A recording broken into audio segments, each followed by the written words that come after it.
Wow, yeah, I mean, the Darkness 2 is a first-person shooter, obviously, but we bring a lot of new things to the table here for shooters. We have quad wielding, so you can shoot your guns, you can dual wield pistols and submachine guns, but you can use demon arms as well to hack and slash at enemies. It's a really dynamic system that allows you to get up close to enemies, cut them in half, you can pick them up and execute them, and you can use the environment to your advantage as well. You can pick up dynamic objects like propane tanks and car doors, and you can use these in a variety of ways to help you in combat. So I can sort of reveal what we've talked about so far. We don't want to spoil the whole story. We want to save that for when the game's released. But the basics are that Jackie is attacked at a restaurant earlier in the game. Now, it's been 2 years since the events of the first game, and he's the Don of the Estacado crime family right now. So he's quite an important guy, and he hasn't really needed to use the darkness very much in these last 2 years. So at the restaurant where he's eating dinner one night, he's attacked. A bomb goes off, and these men try and kill him and steal his darkness powers. So Jackie basically spends most of the game trying to figure out who these guys are and why they want his power. So eventually he discovers that they're the Brotherhood, and this is a group of men that were formed, this is an organization that was formed thousands of years ago to fight the darkness. And actually when they originally created, they wanted to keep the darkness bottled up. They wanted to trap it and keep it trapped so that it couldn't destroy the world. So Jackie finds out who they are, and he discovers their leader, Victor Valente. And he finds them finally at this abandoned carnival called Hellgate Field. And that's sort of what we've revealed so far. Right, so we tell the story obviously first-person perspective. We want to keep you in the eyes of Jackie Estacado. And it's really important for us that you feel for Jackie emotionally and also get a feel for what he's like in combat. We want you to feel like the badass hitman with demon powers. And so that's why we created the quad-wielding system, and you know, that's why demon arms cut guys in half all the time. It feels good, and you feel like a real badass when you're doing it. And so that's really important to us. You know, Darkness 1 told a great story. We're trying to continue that tradition here with Darkness 2.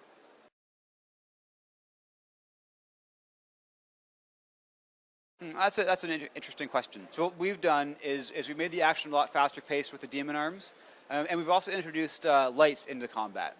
So in Darkness 1, you did a lot of the shooting lights out before combat to control the environment, and then you go ahead and you get into your fight.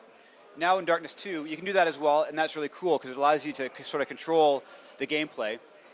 But then the enemies come in, and they start shining lights on you. And that's what's so special about the Brotherhood, is that they know that to fight Jackie effectively, they need to use lights. So they'll come in, they'll throw flashbangs at you, and they'll actually have a guy who shines a big light at you during the fight.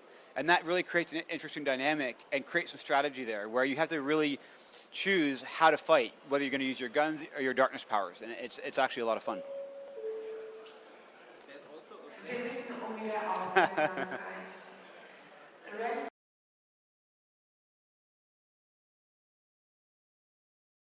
Yeah, so the Darkling is actually a fully realized character in Darkness 2. He has a lot of different roles. He has a role in the story, and you'll discover that as you're playing through it, but he also has combat roles. He will take enemies out of cover when you're fighting. His main goal is to distract them. When you're not in combat, the Darkling is leading you forward, beckoning you, sort of helping you go from objective to objective. And you know, after fights, he'll even collect ammo for you, bring it to you. So he's a real useful ally, and he's your sidekick throughout the entire game.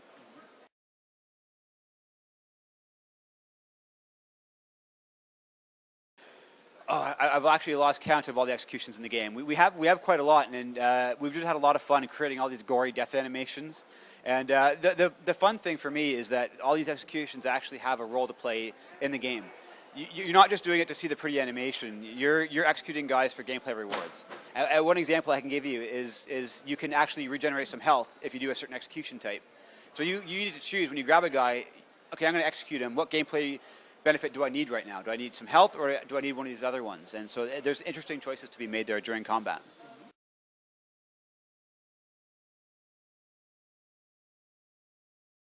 Oh yeah, that's a great question. And we really spent a lot of time researching different locales around New York City, trying to find interesting, fun, new environments to fight in. And one of the key criteria for us was, what's the lighting going to be like in this area?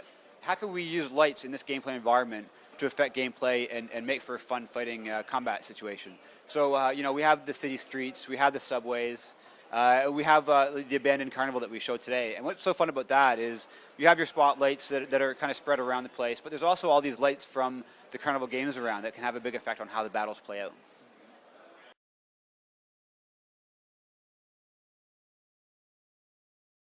We've announced a few of the weapons. We haven't shown them all yet, but there's the full suite of submachine guns, assault rifles, pistols, that kind of thing, and we have shotguns too, of course. We've released a few submachine guns so far, I believe. The Uzi, the UMP, we have a Colt Commander is sort of Jackie's signature weapon. So there's a wide variety of weapons, and it's really easy to swap them in and out. You can dual wield, of course, any combination of pistol and submachine gun. And then you also can carry an assault rifle or a shotgun at once. So you can carry 3 different weapons, and you have a lot of variety there in what you're using.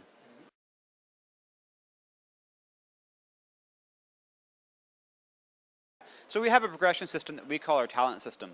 Now, as you're playing through the game and killing enemies, you're earning essence. And you're earning more essence for killing enemies in gory ways. So we really encourage you to use your darkness powers that way. Killing a guy with guns won't get you that much essence, but if you cut a guy in half or execute him, you get a lot more.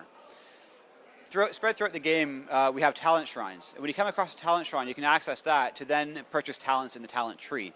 The talent tree is split into 4 different branches. We have a weapon branch that focuses on weapon-based upgrades. We have a branch focused on demon arm upgrades, and we have branches for different powers, one of which would be gun channeling. And this is a really great power. When you activate it, you're channeling darkness into your guns, at which point you have infinite ammo and really amped damage.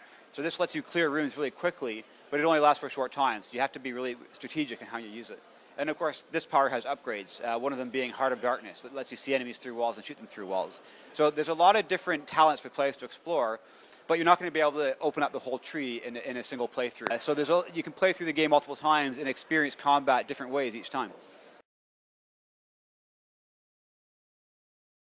So we call our art style graphic noir. Our goal here was making sure that it felt like you're playing a comic book when you're playing the game. So we studied the Darkness comics quite a lot, and we really found like a lot of pops of color, high contrast lighting. It really created a unique feel. So to capture that, our artists have actually gone through and hand painted all of our textures. We use cross hatching to create our shadows. So when you see light play across an object, you sort of see the cross hatching as it goes across, and that really replicates what you see in the comics.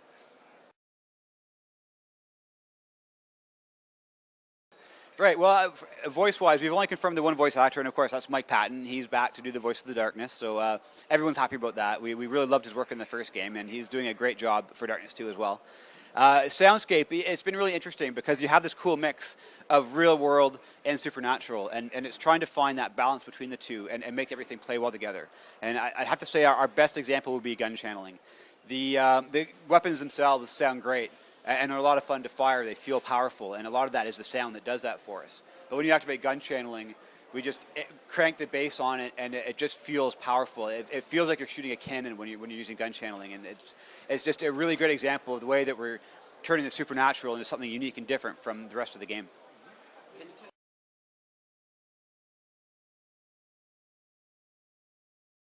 We're quite far along right now. We're sort of putting the final layers of polish on right now. So we spend a lot of time playing through the game, identifying areas that need work, and then trying to improve those and sort of bring it all up to the same level of quality. Personally, as a designer, I spend all my time balancing the game. So I'll play through it, and I'll balance the talent progression. Make sure the player is getting talents at a good rate through the game and not getting too many by the end. And also tweaking the difficulty of the game, making sure that there's a smooth difficulty curve and that all the encounters are balanced well and are fun to play.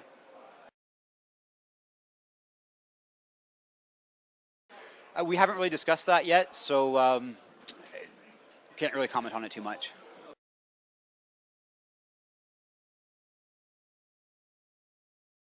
Well, I know that 2K right now is working with the ratings boards in a variety of territories. They're trying to work out, if this game can't ship in the territory, what do we need to do to change it so we can ship it? We're dedicated to shipping the game in as many territories as possible, and we're still sort of in that process of trying to figure out what needs to be done to make that happen.